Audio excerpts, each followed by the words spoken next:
எனக்கு 5 பெண்களை ரொம்ப பிடிக்கும். இன்னும் நீங்கள் ஒரு சந்தேகமாக சிரிக்கிறீங்க. 5 பெண்களாலே நான் ரொம்ப ஈர்க்கப்பட்டவன்.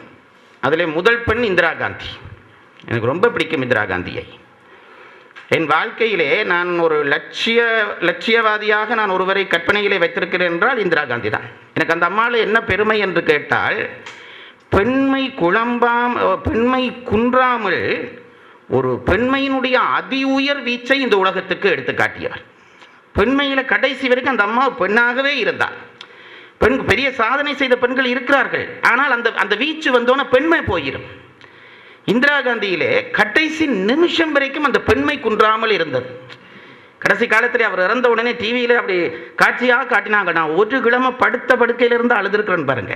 எங்களோட பக்கத்து வீடு கிட்ட வீடெல்லாம் என்ன வந்து ஆறுதல் படுத்துறதுக்கு எங்கள் வீட்டில் செத்த வீடு மாதிரி இருந்தது. அப்படியும் அதுக்கு துன்பப்பட்டேன் இந்திரா காந்தியினுடைய மரணத்திலே.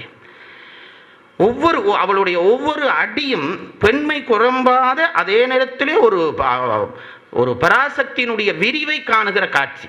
அப்படி மயங்கி இருக்கிறேன் அந்த அம்மையாரெல்லாம். அந்த பெண்மணி ஒரு பெண்மணி. அதுக்கு பிறகு MS சுப்புலட்சுமி. அந்த அம்மாவை பார்த்தாலே எனக்கு சந்தோஷம். கடைசி காலத்தில் அவரை போய் சந்தித்தேன். அவங்க கையால் எனக்கு கோப்பை ஊற்றி தந்து குடித்தேன்.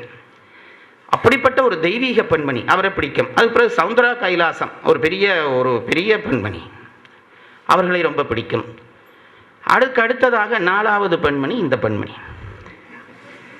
இவர்களையும் எனக்கு என்ன விருப்பம் என்று கேட்டால், அதுவும் சிலதை புழுக வேண்டியதான் பாருங்கள். அதில் ஒன்றும் நட்டம் இல்லை. ஏனென்றால் மற்றவர்களுக்கு இது ஒரு முன்னுதாரணத்துக்காக அவர்களை நான் புழுகித்தான் இனி ஒன்றும் அவர்கள்ட்ட பெற வேணும் இல்லை, அப்படி பெற்றாச்சு.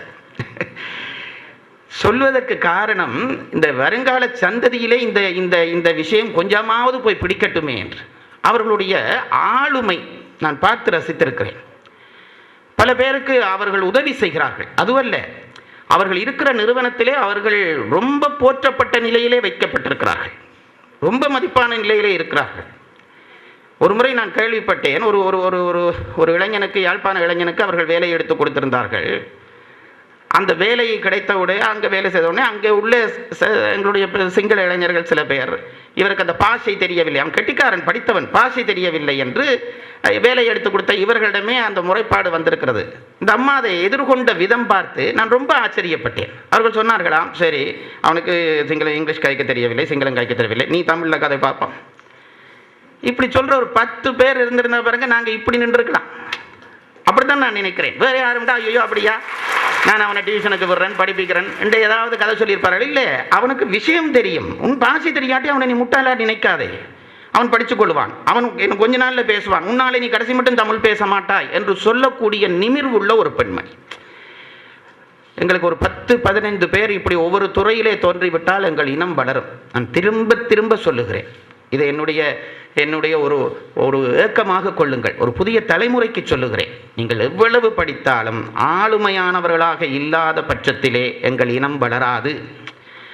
பெரும் பதவிகளில் இருக்கிறார்கள். ஒரு துரும்பை அசைக்க சக்தி இல்லாமல் பெரும் பதவிகளில் இருக்கிறவர்களை நான் பார்த்திருக்கிறேன். ரொம்ப கீழ்நிலையிலே இருந்தாலும் நாங்கள் பயப்பட தேவையில்லை. நாங்கள் நேர்மையாக தர்மமாக இருக்கும் வரைக்கும் யாருக்கும் பயப்பட தேவையில்லை. அவன் ஏதாவது செய்வான், இவன் ஏதாவது செய்வான் என்று கும்பிடுறதே எங்களுக்கு தொழிலாக போச்சு. 5வது ஆண்டு நீங்கள் ரொம்ப ஆர்வமாக இருப்பீங்க, நான் சொல்ல மாட்டேன். ஏன்னா நான் ஒரு திட்டம் போட்டு தான் சொல்லியிருக்கேன். ஏன்னா கீழே இறங்கினோன்னு கொஞ்சம் பேர் வந்தால், அப்போ எங்களை உங்களுக்கு பிடிக்காதாக்கும்னு நிவினம் அவையில் விலக்கு சொல்லுவேன். 5வது ஆள் நீங்கள் தான் என்று சொல்லி தப்பிடுவேன். அந்த 5வது ஆள் கடைசி வரையும் ரகசியமாகவே இருப்பார்.